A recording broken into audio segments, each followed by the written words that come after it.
খেয়া আর সায়ন্তনের কথা শুনে চমকে গেল উজি। সম্পূর্ণ জানতে হলে দেখতে থাকো।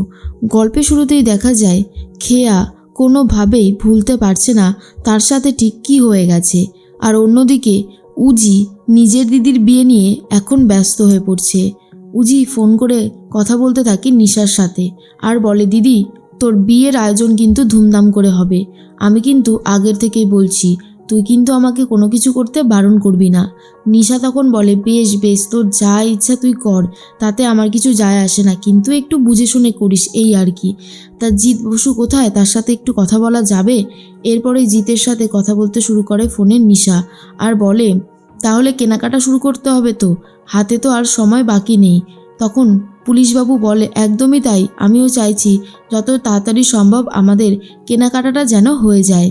উজি মনে মনে ভাবে, সত্যি আজ আমার জীবনে অনেক বড় একটা দিন।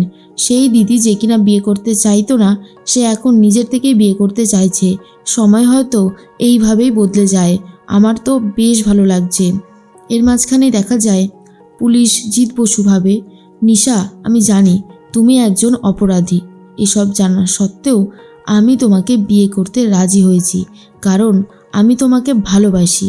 অন্যদিকে এটাও ঠিক, তুমি একজন অপরাধী, তুমি যে মহারানী সেটা আমি জানি।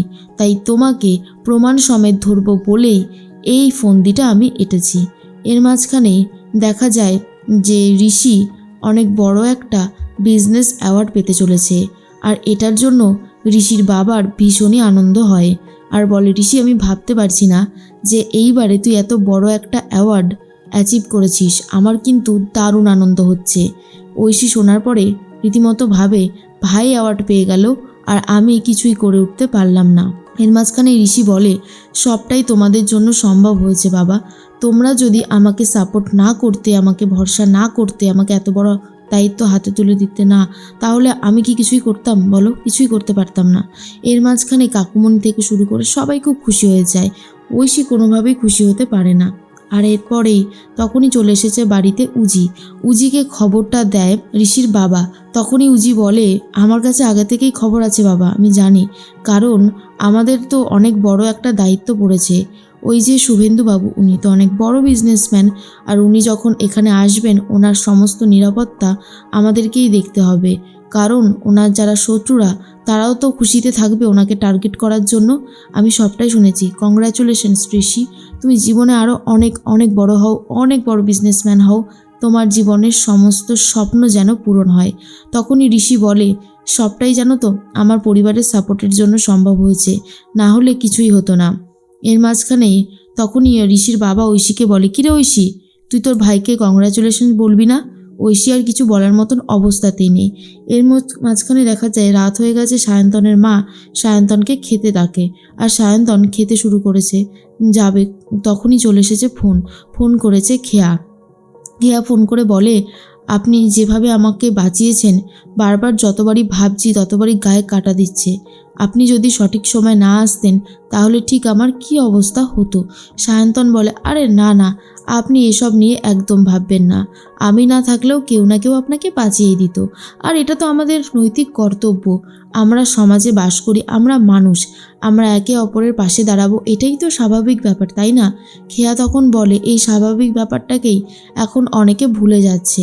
এখন আর সেরকমভাবেই কিছু হচ্ছে না। কিন্তু একটা কথা ঠিকই, আপনি যদি আজকে আমার পাশে না থাকতেন তাহলে আমি সত্যি কথা বলছি, আমি কিছুই করতে পারতাম না। সায়ন্তন বুঝতে পারে খেয়া তার জালে ফাঁসতে শুরু করে দিয়েছে। এরপরে খেয়া বলে, আপনি কি করছেন? তখন জিজ্ঞেস করতেই বলে, আমি খেতে বসেছিলাম সবে, আর আপনি ফোন করলেন। খেয়া বলে, ইস, আমি তো তাহলে ভুল সময় ফোন করে ফেললাম, তাই না? সায়ন্তন বলে, এ বাবা, একদমই না না, আপনি ঠিক সময়ই ফোন করেছেন, একদম ভাববেন না। এরপরেই সায়ন্তন বলে, আপনি যেখানে আড্ডা মারতে যান বন্ধুদের সাথে, আমিও মাঝে মাঝে সেখানে যাই, কোনো একদিন দেখা হয়ে যাবে। এরপরেই চলে এসেছিল উজি সমস্ত কথা শুনতে থাকে। তখনই খেয়াকে বলে, খেয়া কার সাথে কথা বলছো? এরপর খেয়া ফোনটা কেটে দেয়।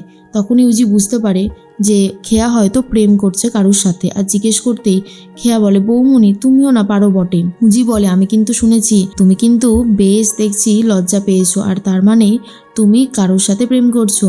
শোনো, আমি কিন্তু তাকে যাচাই করে নেব, বুঝতেই তো পারছো, কারণ আমি আমার এই ননদটিকে কোনো রকমের কোনো ঝামেলায় বিপদে পড়তে দেব না। তখন খেয়া বলে, না না বৌমনি, আমার আর কোনো বিপদ হবে না, তুমি এসব নিয়ে একদম ভেবো না। এরপরেই ঋষির সাকসেসের কথাটা খেয়াকে জানায় উজি, আর খেয়া তখন শুনে বলে, সত্যি? আমার তো দারুণ আনন্দ হচ্ছে, দাদাভাই এত বড় একটা অ্যাওয়ার্ড পেতে চলেছে, আনন্দ হবে না? বিশাল আনন্দ হচ্ছে। এর মাঝখানেই দেখা যায় যে নিশার সাথে ফোনে কথা বলতে শুরু করে উজি, আর ঋষির সাকসেসের কথাটা জানিয়ে দেয়। বলে যে শুভেন্দু চক্রবর্তীর হাত থেকেই এই ঋষি অ্যাওয়ার্ডটা পেতে চলেছে। বুঝতে পারছিস আমার ঠিক কতটা আনন্দ হচ্ছে? নিশা তো ওই শুভেন্দু চক্রবর্তীকেই টার্গেট করে রেখে দিয়েছে। এরপরেই উজি বলে, শোন, তোর বিয়ের কেনাকাটাটা ঝপ করে শুরু করে দিতে হবে, হাতে সময় খুব কম, বুঝেছিস? নিশা তখন বলে, হ্যাঁ নিশ্চয়ই। তারপরে ঋষিও ফোনের এপার থেকে বলতে থাকে, আমার একমাত্র শালীর বিয়ে বলে কথা, আর আমি এতে দায়িত্ব নেব না তা কি হতে পারে? আমিও অনেক দায়িত্ব নিয়ে নেব। অন্যদিকে ফোনটা কেটে দেওয়ার পরেই ভানু এসে বলে, নিশা, তুই যেটা করছিস সেটা কিন্তু ঠিক হচ্ছে না। তুই বুঝতে পারছিস কত বড় রিস্ক তুই নিতে চলেছিস? এরপর যদি তোকে একেবারে চোখে চোখে রাখে ওই জিৎ বসু, তাহলে কি আমাদের স্ক্যামিং বিজনেসগুলো আর হবে? হবে না তো। তুই দয়া করে এই বিয়েটা করিস না। কিন্তু নিশা বলে, শোন ভানু, আমি যখন এই বিয়েটা করব বলে সিদ্ধান্ত নিয়েছি, তখন তুই বুঝবি যে আমি সব দিক ভেবেচিন্তেই এই সিদ্ধান্তটা নিয়েছি। এই সিদ্ধান্ত আমি নিজের জন্য না, আমি আমাদের বিজনেসের জন্য নিয়েছি। ভানু বলে, আমি জানি না তুই কি করতে চলেছিস, তবে তুই যে কোনো বড়সড় বিপদে পড়বি সেটা কিন্তু আমি তোকে বলে দিচ্ছি। নিশা বলে, তুই এত ভয় পাস না, অত ভয় পেলে কোনো কাজ করা যায় না। তার মধ্যেই ঋষি বলে, জানো তো, আজকে সবাই কম বেশি আমাকে কংগ্রাচুলেশনস বলেছে, একমাত্র দিদি বাদে। তখনই উজি বলে, কারণ তোমার দিদি ওই মেশোর সাথে এখনও যোগাযোগ রেখে চলেছে, আর এটা আমি শিওর। মেশো দিদিভাইয়ের মাথার মধ্যে এমন কিছু ঢুকিয়ে দেয় যে দিদিভাই রীতিমতো পাগলের মতন অবস্থায় পড়ে। তবে এটা ঠিক হচ্ছে না, গণ্ডগোল তো হচ্ছে, তবে একটা কথা মনে রাখবে, যেটা হয়নি সেটা একদিন হবে, দিদিভাইও দেখবে তোমাকে কংগ্রাচুলেশনস জানাবে। তার মাঝখানে উজি আর ঋষি সবাই মিলে চলে গেছে একটা জায়গাতে আড্ডা মারতে, কফি খেতে। সেখানে গিয়ে উজি লক্ষ্য করে খেয়া এসেছে। আসলেই খেয়া এসেছে সায়ন্তনের সাথে, আর এটা দেখার পরেই উজি চমকে যায়। উজি ভাবে এই ছেলেটা খেয়ার মনে জায়গা করার চেষ্টা করছে, কিন্তু এটা তো হতে দেওয়া যাবে না। আগে আমি ছেলেটার সম্পর্কে আরও ডিটেলসে খোঁজ নেব, জানবো যে না এই ছেলেটা সত্যি সত্যি অনেস্ট, তারপরেই খেয়াকে বলবো এই রিলেশনশিপে এগোতে। তার আগে নয়, কারণ ভালো হওয়াটা খুব জরুরি। ভালো হাজব্যান্ড না হলে তার যে কী অবস্থা হতে পারে খেয়ার তো কোনো আইডিয়াই নেই। আর এমনিতেই খেয়া তো মাঝে মধ্যে প্যানিক অ্যাটাকে ভোগে, তাই ওর জীবনটা যাতে খুব ভালো হয় সেই বিষয়ে আমাকেই সবথেকে বেশি নজর রাখতে হবে, এমনটাই ভাবছিল উজি।